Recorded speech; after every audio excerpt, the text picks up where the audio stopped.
Hi everyone, you are joining us here on The Talk on Bent TV, where we are giving young LGBTI people the talk that they don't usually get back at home. You know, a lot of straight people tend to get the talk by their parents letting them know about the birds and the bees, but for queer people they don't really get that. So we here like to explore issues that affect primarily young LGBTI people that they don't necessarily get to talk about with their friends. And joining me here today I have Jasmine to my right, followed by Michael and Chrisi. Hi everyone. Hey.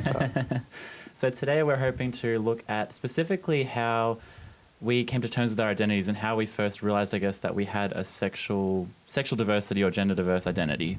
So to begin with, I guess, I was curious to know from you guys, like, how did you first come to know that you were gay or queer? Jasmine? I first had an inclination when I was in preschool, actually.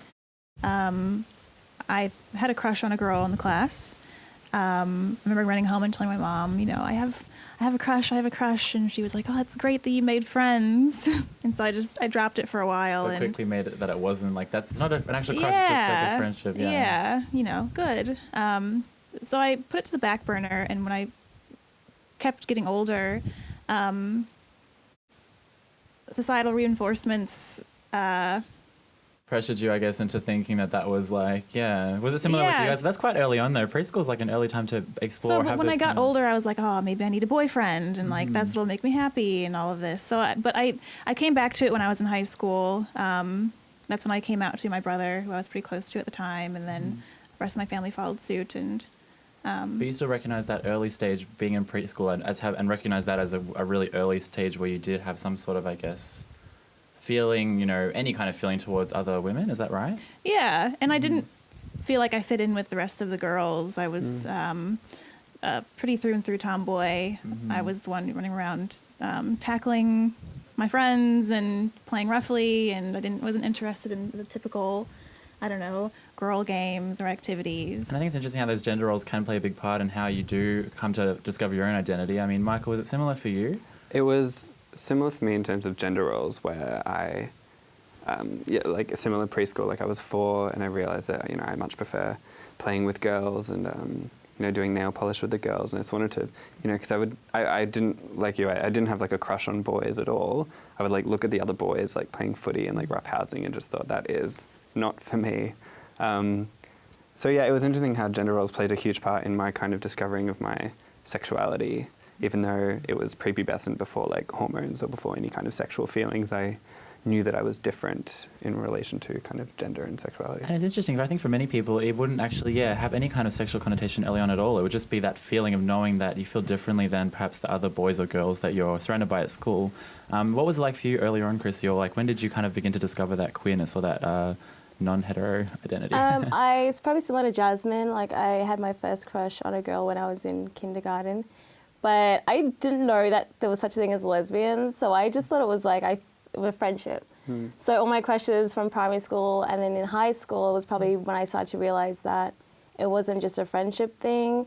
But I, at the time, identified as bisexual, so I kind of just thought that I liked both. But I definitely think that as females, we're kind of pushed to really embrace liking guys, and yeah. And that was part of like the whole like gender roles that are put onto people when they're young. Do you think that's the reason? Definitely so. Well, do you think like when you're talking about how you thought you had a crush on a girl but you just kind of thought you were friendship, I think, is that more common with women than it is for men? Because I think for a lot of female friendships, particularly young adolescent female friendships, you know, they're a lot more kind of caring or open with their emotions. Yeah. But with boys, it's like, you know, we don't talk about emotions, we don't talk about our affection for each other, like none of that. And so for girls, having those feelings would get really blurry because it's like, how do you draw that line between friendship and kind of more? Whereas I think men are actually almost dissuaded from having those close relationships because it is perceived as being gay. Yeah, exactly. And when you're young and you're still unsure, or you're developing that kind of queer, questioning your identity, having those messages fed to you that you shouldn't have those close relationships, it pushes you away and it does make you feel on the outer, and it probably isn't until later on that you really do recognize it, perhaps through puberty and a more sexual awakening, in that way. But yeah, would you say that you guys, like, it was more adolescence when puberty hit, that's when it became more, I guess, apparent that it wasn't just a crush or anything, it actually was a sexual identity? Yeah, for me, like when I was 10 and getting like, you know, your first boner, I was just like, yeah, it was like pretty clear that I was just attracted to one gender. Right. And then it would take like a number of years of lying to yourself and being like, oh, but like, you know, her hair's pretty and stuff, so like maybe I'm bi, but... Interestingly though, do you think it would make a difference if earlier on there weren't these rigid gender roles in place? Like in the sense that, you know, earlier on you guys didn't identify that as a queer sexuality, you just thought, like it's just a crush, whatever, because that's what was told to you. But if that wasn't in place and it actually was just a lot more, people could wear what they want, they could do what they want, those kind of intimate relationships were encouraged between same-sex people, do you think queer people would identify themselves as queer a lot earlier on in life? Definitely, and I also think that's why it's so important that we have programs like safe sex schools, because without it, I had no idea.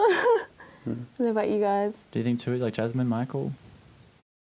Yeah, well, like, if we lived in a gender-neutral utopian society... I know, that does sound utopian, but I mean more just generally, like, if it wasn't as... If boys were allowed to express their feelings and stuff. Yeah, totally. Like, if boys were allowed to express a lot more emotion and intimacy with each other, I don't think that kind of gayness would be so rejected from this idea of masculinity or at a young age homosocial as well. bonds. Yeah, totally. And Jasmine?